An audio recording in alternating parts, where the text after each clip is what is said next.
Pai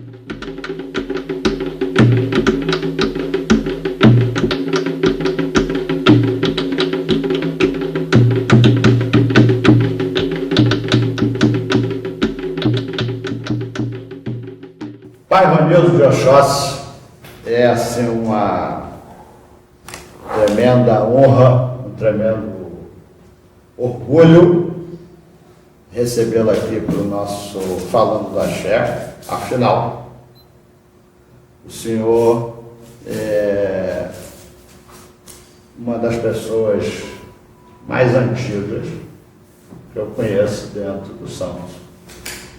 Eu lhe conheço há mais ou menos 5 décadas, um pouquinho menos, mas é nessa faixa. Eu lhe conheci, você era um menino.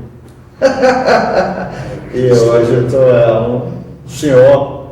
Não é tão velho, mas já é um senhor. Não é isso? Muito honrado de tê-lo aqui. Pessoalmente, o senhor faz parte da história da nossa casa.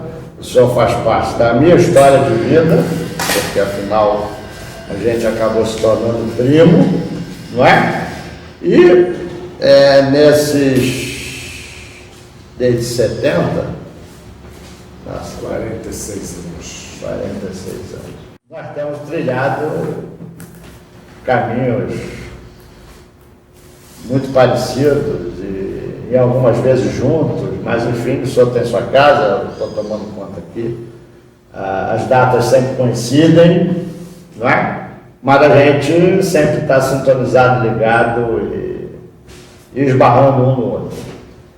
Eu queria lhe pedir já, para o pessoal entender, que você se apresentasse, quem é Pai Ivanildo de Oxóssi, e começar a contar brevemente. Eu sei que 46 anos se conta assim num rápido, mas brevemente a sua história dentro do Santos, da nossa querida Umbanda.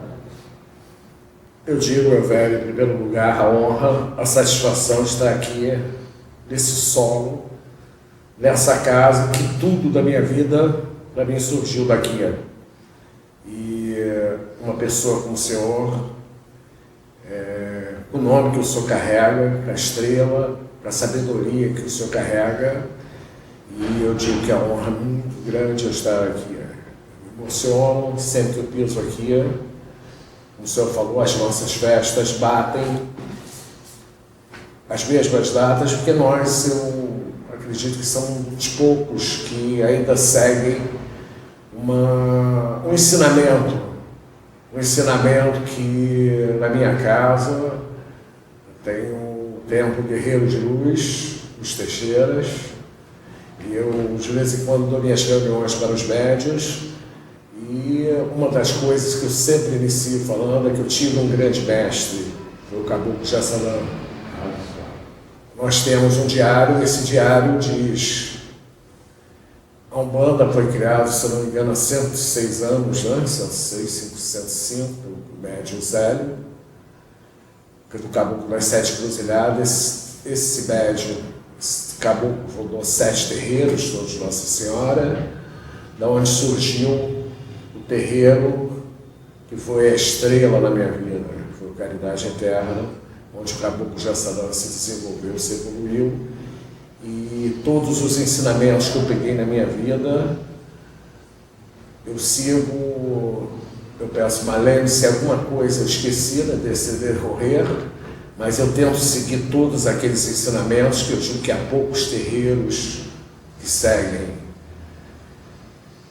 Na religião católica, por exemplo, que nós respeitamos a todos, eu digo que a religião é um freio na vida das pessoas, seja ela qual for, eu respeito, mas a minha religião, eu sigo e tento seguir esses ensinamentos. A religião católica, por exemplo, Jesus morreu 40 dias após o carnaval, não tem uma data. Nós temos um ensinamento que o Caboclo das 7 Cruzilhadas deixou, que é o dia 7 de março, que foi o dia que Jesus Cristo morreu de verdade. E de meio-dia à meia-noite nós oramos e velamos pela morte de nosso Pai Oxalá. Não deixamos de respeitar o da Igreja Católica, que o mundo todo respeita. Mas Jassanã, não é ser saudosista, mas eu digo às vezes que eu queria praticar um bando há 100 anos atrás. Em 1970, em Botafogo, eu tive a grata satisfação de conhecer o Centro Espírita Caridade Eterna. Ali, eu acho que o caboclo me preparou para tudo. Eu digo que é para tudo porque a religião para mim é maravilhosa. A religião para mim é um trato do espírito, não é uma coisa material, é uma missão.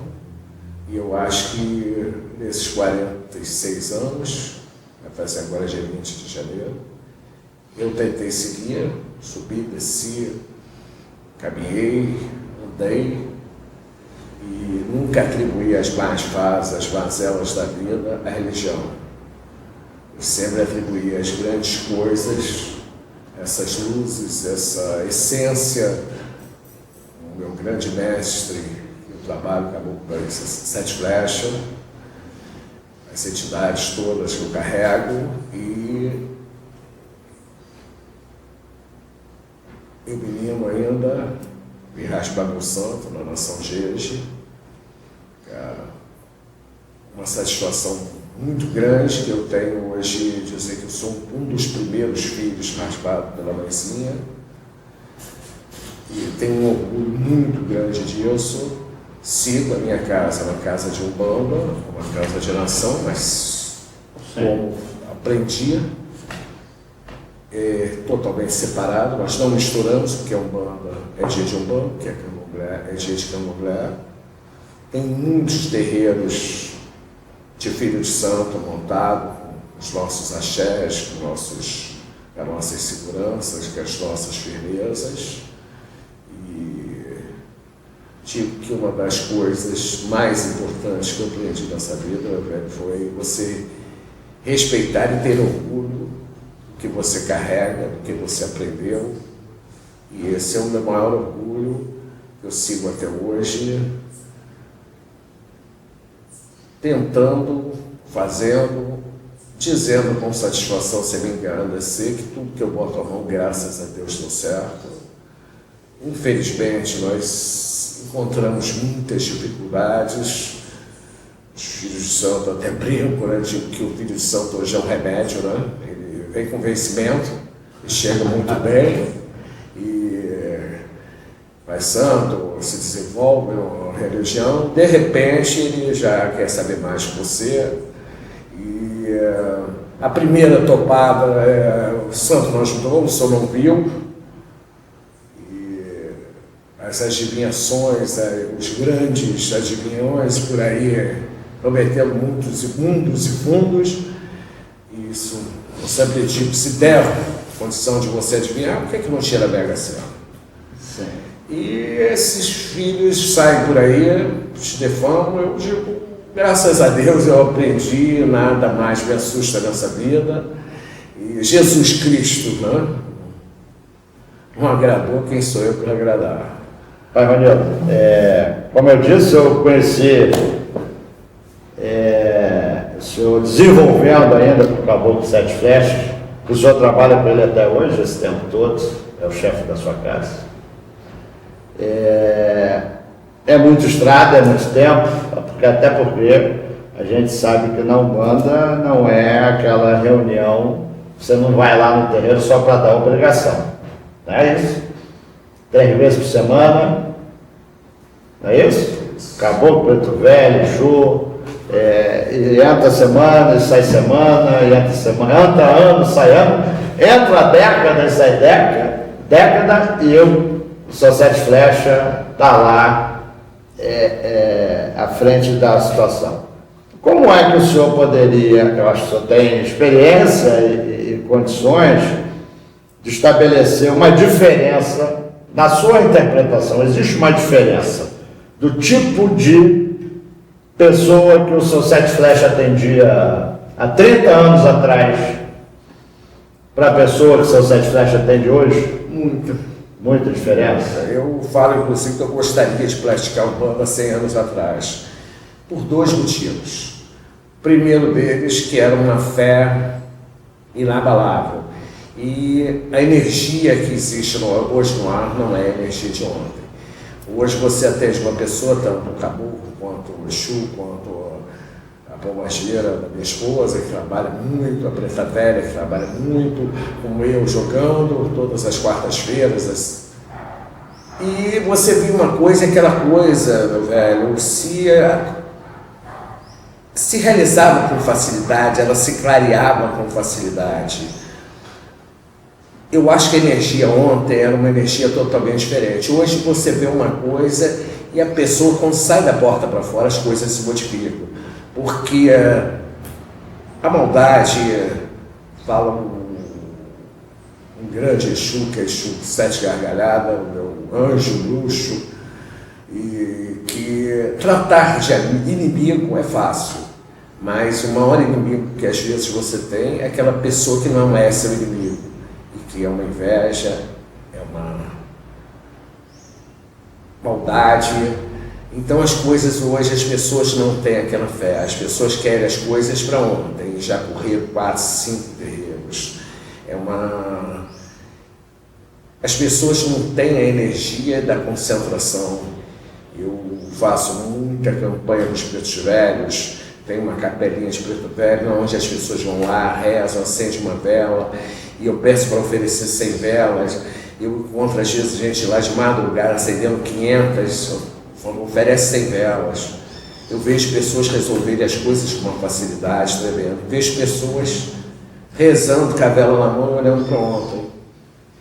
E aquela coisa lamentável, meu velho, que não existia no nosso tempo, uns tempos atrás, que você não atribuía, resolvia uma coisa, estava satisfeito. Hoje a pessoa resolve uma, que a outra resolve outra, que a outra, e daqui a pouco aquilo tudo não vale mais nada. Quer dizer, você existiu enquanto resolveu, enquanto serviu. Quando não serve mais, é característica até da feitura de um santo, no candomblé. Só raspa, é maravilhoso, é aquele amor, aquela humildade, de repente faz a obrigação de um ano, de repente dá uma topada, de repente encontra alguém que vai dizer que o santo está errado, você botou uma chapinha debaixo da sua... Você é a sessão externa. Tudo é argumento para desmontar. Não é um trabalho gigantesco que a gente sabe que é. Eu canso de atender gente que vai lá dizendo que o santo está errado, que já correu 7 jogos, e eu olho, jogo, e eu não tenho a maldade de dizer que o santo está errado. Porque eu não vivo do santo. Eu não vivo de desmoralizar a nossa nação. Eu não vivo de como que o santo pode estar errado? Você deu aqui no barracão, quando eu gritei em cima do seu santo. Quer dizer, se o seu pai de santo errou, você errou também.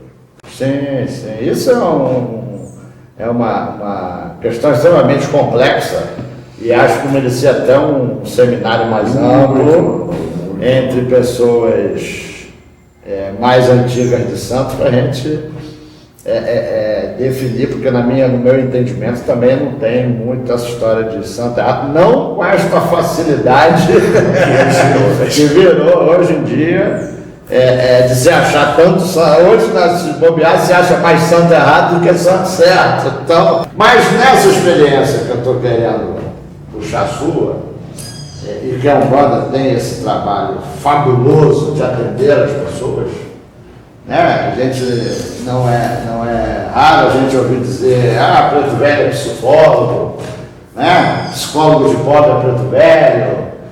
Como a experiência que a gente tem, que o médico nosso também é o caboclo, e a vivência que a gente tem com essas entidades, nossa, são monstruosas, né? De soluções, de cobrança, de estar junto, de fazer uma recomendação e no dia seguinte estar lá para pegar no seu pé para saber por que você não fez o que ele mandou fazer. Essa vivência, quer dizer, que a gente tem dentro da Umbanda, eu acho que acaba nos dando a possibilidade de pensar, de observar essas questões, né? Antigamente todo mundo, e aí eu acho que cabe tanto para a Umbanda quanto para o Candomblé, procurar um santo, de uma forma geral, para resolver um problema de saúde. né? Foi a tudo quanto é médico, o médico não resolveu. Quantos milagres. Vai lá na vovó, vai lá no caboclo, que vai ter uma solução. E em 99,999% tinha a solução. E achava, você foi parar dentro do terreiro por quê? Como é que foi? Eu te conheci, você era menino da Zona Sul, né? Com um monte de atrativos ao redor. Como é que você entrou na Umbanda? O que foi que te chamou? Até a minha entrada para a Umbanda, meu velho, foi um estranhamento. Porque eu tinha 16 anos e minha mãe sempre viveu em torno de fazer o meu pai voltar. Ela procurava um lugar, procurava outro, e nós tínhamos muito medo disso. E uma vez ela levou um monte de coisas lá para casa, ninguém dormiu, eu tinha muito medo. E ela tinha medo que nós fôssemos, que eu era criança, né? E ela dizia que qualquer lugar pegava alguma coisa. E um mês de outubro, nós tínhamos um grupo grande na rua e escutamos um batuque, né? Vamos dizer assim, né? Era eu. Já era você pequeniníssima do atabaque. O pessoal foi todo. Então, todo mundo depois falou, poxa, é muito bonito, é um centro só de pessoas de linha, pessoas... Aí não fui a segunda vez, a terceira vez, tantas pessoas para falar, eu fui. Eu cheguei lá dentro daquela possessividade, vamos dizer assim, de minha mãe querer a volta do meu pai, e sair fazer um trabalho em tudo que era lugar, e levar coisas para dentro de casa, perturbar, e eu muito perturbado. Eu fui falar com esse mestre, com essa luz, foi Caboclo Jaçanã, e ele me ensinou muitas coisas e mostrou que as coisas não eram bem assim, e que as coisas têm seu tempo.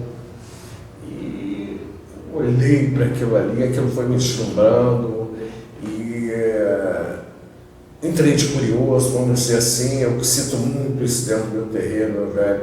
Eu via 10 entidades trabalhando maravilhosamente bem, atendendo, resolvendo com o seu favor. 10 entidades davam passe, 10 entidades dançavam, bebiam não, dançavam só. Aí eu falei, pô, se um dia eu tiver entidade, eu queria que a minha entidade fosse uma dessas 10 que trabalha. Eu com 6 meses de dedicação, um ano, muito desenvolvimento. Hoje é uma coisa muito difícil, o médico quer chegar, receber. Eu às vezes escuto dentro do meu terreiro, vou lá me chamar meu preto velho, vou lá chamar minha preta velha.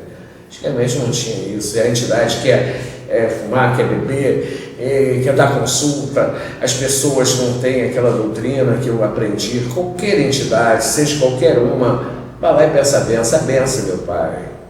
Mas entidades não é para ficar consultando com o outro. E tanta coisa, entendeu? Antigamente tinham dizer que eu questionei, que eu vim descobrir, santo de casa não faz milagre. Eu sempre falei, se ele não fizer para você, não tem condição de fazer para os outros. Então, graças a Deus, eu tive muitos milagres, muitas coisas, muitas curas. E hoje eu sinto, como o senhor disse, as pessoas, elas não vão para dar um abraço na entidade, para agradecer, elas vão para pedir mais uma coisa, entendeu? E as pessoas ficaram insaciáveis, é isso? Porque, para quem é de Seriaí, é candomblé, umbanda, mas quem é de dentro do santo, quem vive e quem tem ou a umbanda ou o candomblé como religião e é praticando efetivo, nós somos beneficiários de muitos milagres.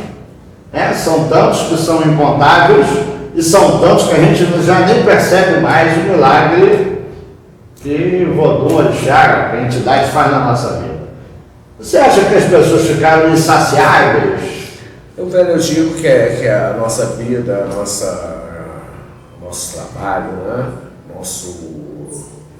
Nossa missão, essa missão nossa, é uma ligação de elementos, é uma energia. E eu acho que hoje a essência das pessoas, ela está muito...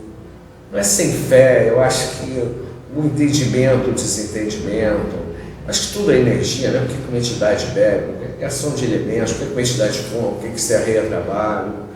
Eu acho que a energia das pessoas estão muito negativas. Não sei se eu posso narrar o milagre que eu tive há 2 anos atrás. Claro.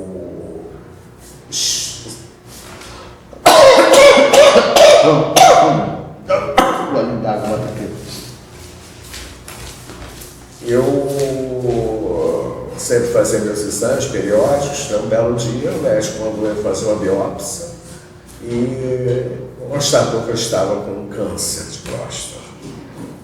Que eu me desesperou hepático, que eu sempre tive, que eu sei que existe depois, se fosse ali a hora de partir seria, mas sempre mexi um pouco. Eu fui a 10 médicos, a minha família, minha esposa me levou, nós estivemos correndo tudo. 8 médicos disseram que eu tinha que operar, mas se operasse, se não desse certo, poderia fazer a rádio. Se fizesse a rádio, não podia operar. E 2 disseram que eu deveria fazer a rádio, por eu ser uma pessoa religiosa, que tem um tempo de muito movimento, eu ficaria depauperado, prostrado durante uns 2 anos. E eu partia para a espiritualidade mandou eu fazer a rádio. Eu fui, não vou dizer que eu não tive medo, fiquei com E o tempo para a cura disso seria 5 anos, eu nem sabia. A próstata de bebê, de 7 que eu tinha, ela tinha que passar para 0,5. Quando passou para 3,5, fui no médico e falei, doutor, eu estou curado. Ele falou, não, você está com 6 meses, 1 ano, isso é 5 anos, você é com 1 ano e meio. Né? Eu fui lá e estava abaixo de 0,5. Então eu agradeço muito. Eu tive que o espiritista na minha vida, eu tenho uma fé inabalável, como falou uma sábia,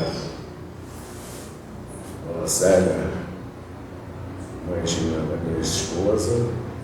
Ela dizia, eu tenho uma fé inabalável, eu guardei isso para mim para toda a vida, e essa fé minha, eu sou um espírita convicto, sem fanatismo, porque fanatismo é doença não é sadia. Eu acho que nós somos matéria, nós estamos aqui cumprindo uma missão, como os guias cumprem, e graças a Deus eu estou curado, fazendo a nossa caridade, fazendo o que eu aprendia. Eu sem vangloriar, eu acho que o meu currículo diz quem eu sou. Eu tenho 45 anos de uma casa aberta, fazendo a caridade para quem seja, tendo, não tendo, branco, preto, como ele estiver, ele vai ter a caridade. Lamento às vezes quando vai e não volta, eu sei que eu tenho capacidade de fazer, nós temos axé, nós temos força, nós temos equilíbrio para dar essa caridade. E trabalhando, acredito que vou até o papai Oxalá me chamar, eu vou estar trabalhando, ouvindo falar bem, ouvindo falar mal, mas trabalhando, dedicando. Lamento as pessoas que pulam de galho em galho, que pulam, que não tomam rumo. Graças a Deus eu tive eu digo que eu não sou completo, ninguém é, mas eu tive uma direção e tenho no peito um escudo, tenho um nome gravado na minha vida, que é o Caboclo Chassanã. Amo minhas entidades, amo minha casa. Sou uma pessoa muito materialista, adoro a minha vida material, adoro minhas parras, minhas brincadeiras, minha alegria, adoro meu povo, vivo eles intensamente. O problema de um é o problema de todos, como eu digo, que a minha casa é uma casa plantada, muito axé, plantada por todos os lados. A minha casa não cultiva obsessor, não cultiva puro, não cultiva espírito sem luz, caminhada, e a minha casa tem uma plantação que se chama espelho. Então, um torce pelo outro, o outro torce pelo outro. Ali ninguém pode fazer mal no outro, nem a ninguém, porque tudo é refletido. Pavanil, eu acho que esse tipo de experiência de depoimentos são comoventes, até porque hoje em dia é muito raro a gente ver alguém falar com tanta propriedade, com tanto carinho, é disso aí. Mas vamos ao lado prático dessa história. 45 anos o senhor administrando um terreiro. O que é mais complicado? E aí não é a questão espiritual, estou falando da questão material. Na administração da Casa de Santos, o que é a maior dificuldade que o senhor encontra? As despesas são muito grandes, as pessoas não chegam junto, as pessoas querem chegar na hora de vestir a roupa, as pessoas querem receber santo. Eu digo que a incorporação hoje talvez seja o grande erro das pessoas. As pessoas não só querem saber de incorporar, ou então ter benefícios, e querem saber que uma casa de santo tem despesas grandes.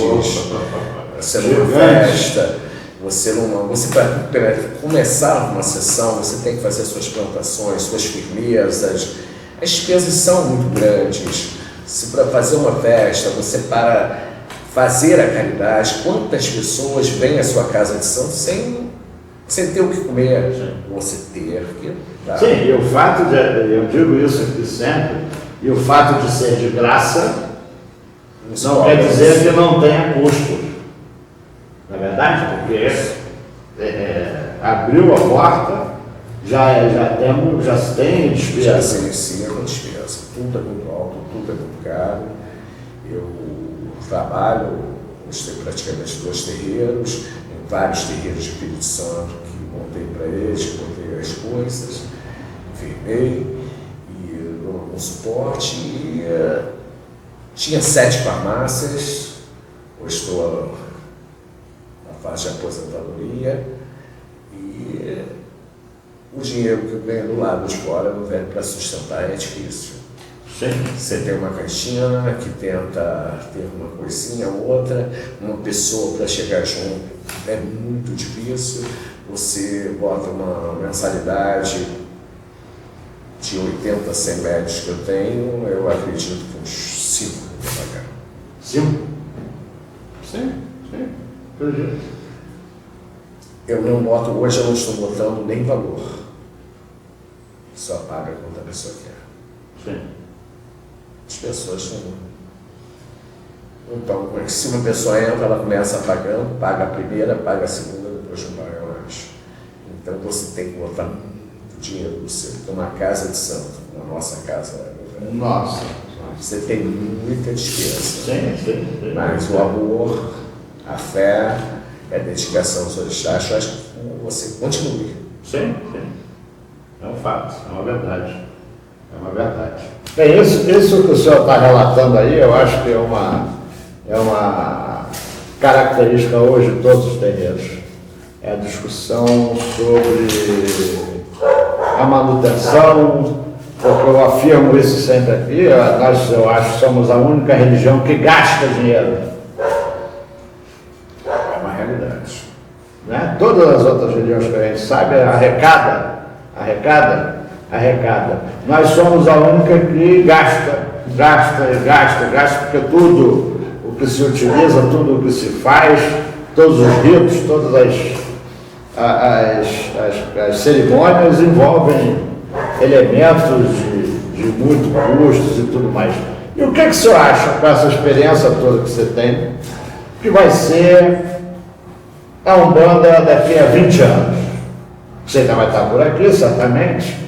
20 anos mais velho. Se eu não estiver, eu ainda brinco, se eu não estiver, eu estarei lá em cima, sentado numa pedra, fumando um charuto, olhando aqui para baixo. Muita pena, muita dor, mas rindo. Porque a única coisa que você hoje pode fazer é rir. Porque eu acho que o sorriso é uma energia positiva, sem deboche, é uma energia, porque você olha e você vê aonde eles vão chegar. Porque eu acho que a mediunidade,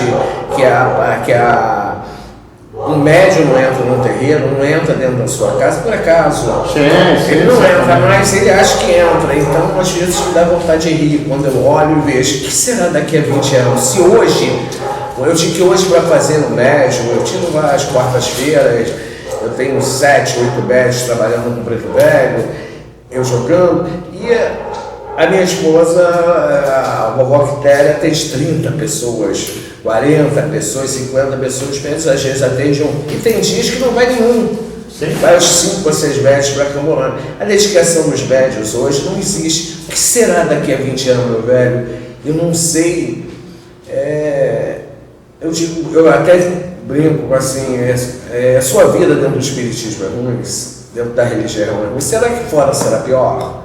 E a sua missão? Eu acho que você vem com a sua missão definida. Se sua missão está vestindo uma roupa branca, que é a roupa limpa, né, que nós falamos desse, usando seu escudo, sua guia, tomando seu banho de erva para botar aquilo tudo, como é que será?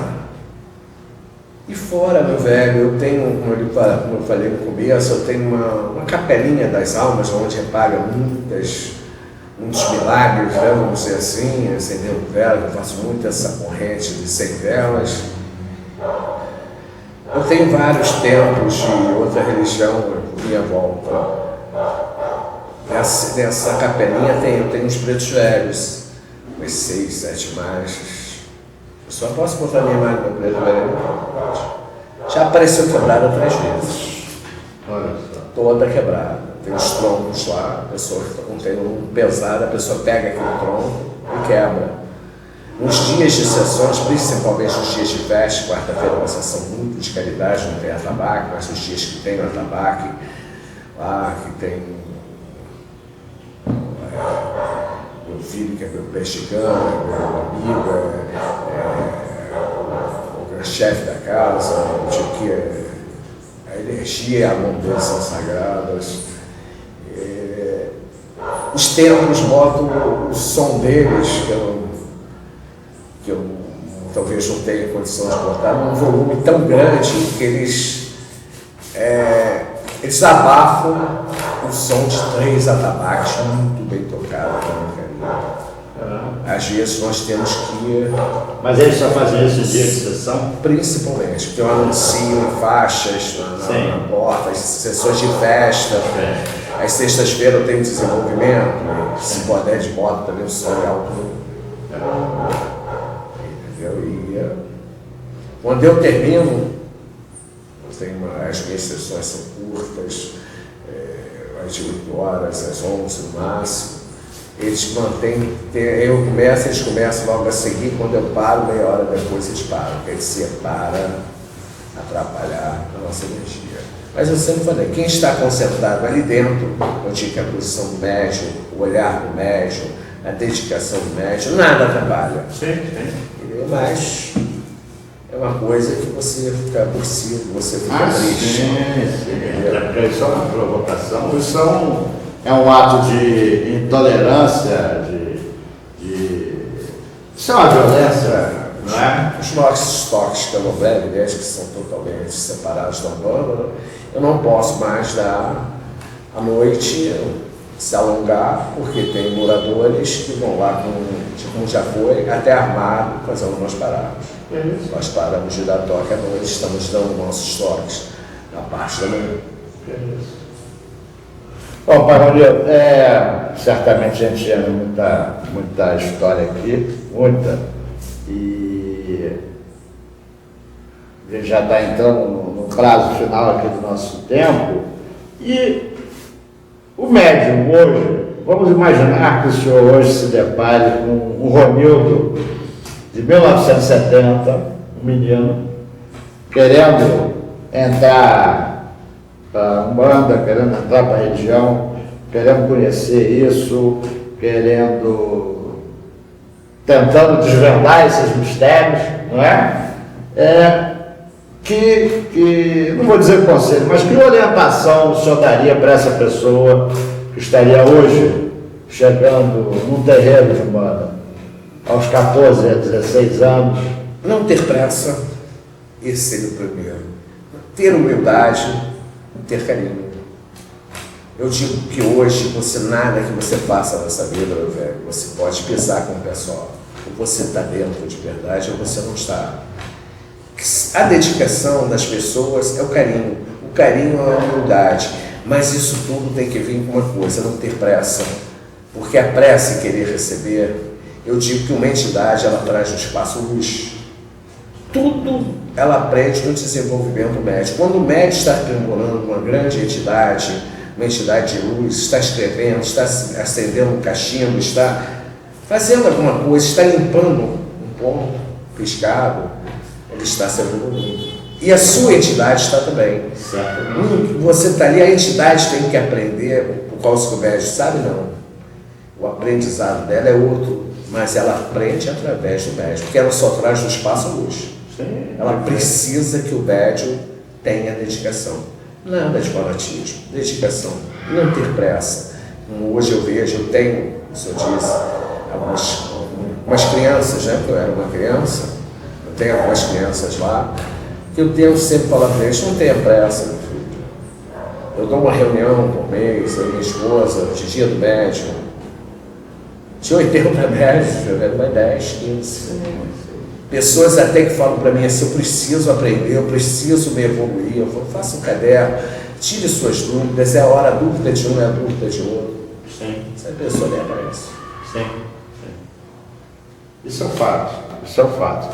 E uma coisa que eu pergunto sempre e acabei esquecendo de incluir, mas eu acho que é uma informação importante, essa sua dedicação à religião, lhe empatou de viver, como o senhor disse que você gosta de viver, que você tem amor à vida, que você gosta dessas coisas boas da vida, a religião lhe empatou? Foi empecilho, foi impedimento? Nunca. Como eu lhe falei, eu tive 7 farmácias, fui muito bem sucedido, todas elas.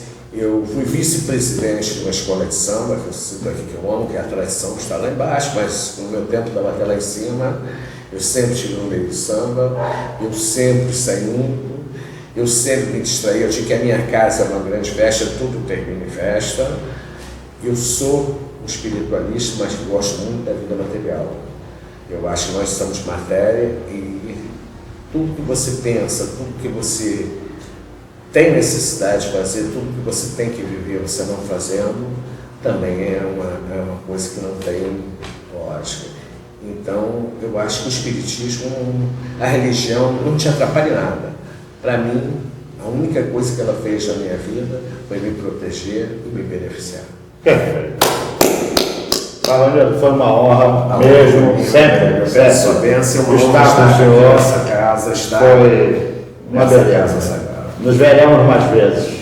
Tem que ser Um grande abraço.